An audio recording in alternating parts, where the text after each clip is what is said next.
Ever feel like you're trying to build a mansion with a rusty old wrench? Most people are trying to change their life without changing the state they live in every single day. Whether you call it vibration, energy, or your inner state, it is affecting everything. Think about it.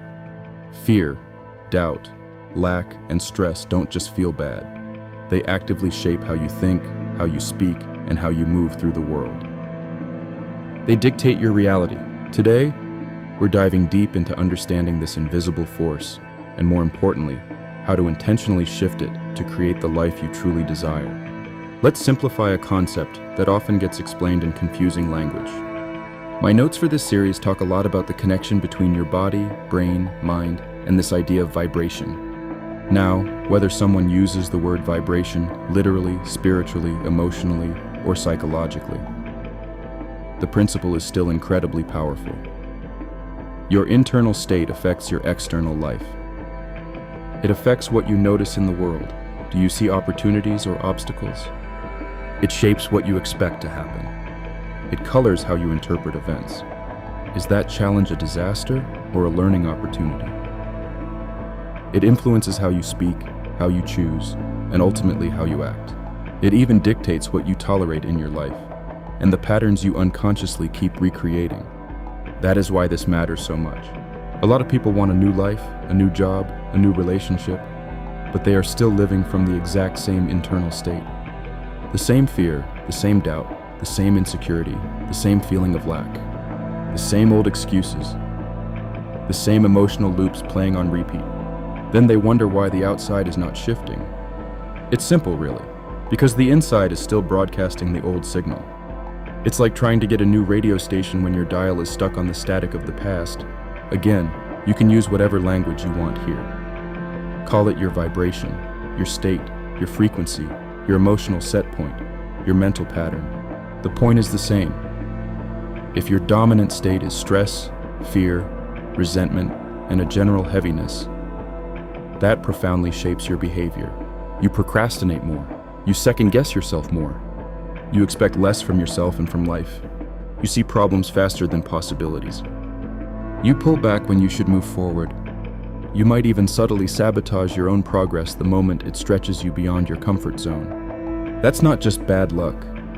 That is what happens when your inner world is not aligned with what you say you want. And this is why my notes talk about trapped thoughts and trapped emotions. Because a lot of people are not just dealing with the challenges of today. They are reacting from old patterns that are still active inside them.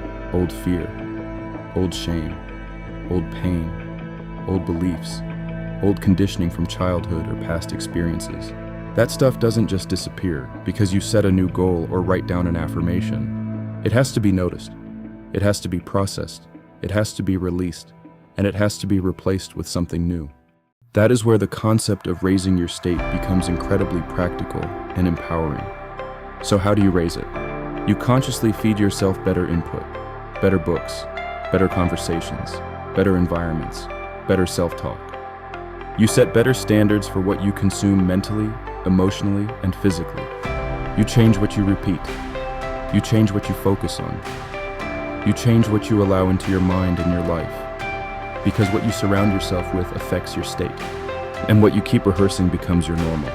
If you rehearse fear every day, fear becomes your default. If you rehearse possibility every day, possibility becomes more natural. If you keep looking for what is wrong, you strengthen that pattern. If you start looking for the gold, the good, the progress, the lessons, you strengthen that pattern. This doesn't mean fake positivity. It means conscious, intentional direction. It means learning to ask yourself, what am I broadcasting right now? What am I normalizing in my thoughts and emotions? What am I feeding with my attention? What state am I carrying into this next decision, this next conversation, this next challenge? Because your state will profoundly influence what you do next. And here's the part I really like in your notes.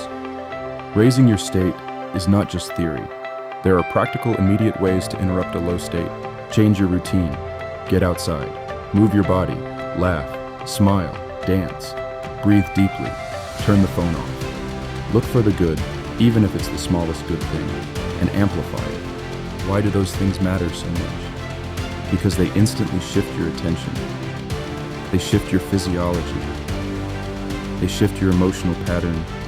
And once that state shifts, new choices, new possibilities, and new actions suddenly become available to you. This is why some people feel bigger, lighter, clearer, and more powerful after they change what they are consuming and how they are living. Not because the world became perfect overnight, but because they stopped feeding the old signal. And that changes everything. So if you've been feeling heavy lately, ask yourself, what am I broadcasting? What am I focused on all day? What emotional state am I rehearsing? And what would raise my state today, even slightly? Because a small shift in state can create a huge shift in behavior, and repeated behavior becomes a new life. If this landed with you, comment below with, I change my state first, and follow Prestige Ascent for more content on identity, emotional power, and real inner transformation. Next time, we'll talk about a powerful 5-4-3-2-1 reset that gets you moving again when you feel stuck.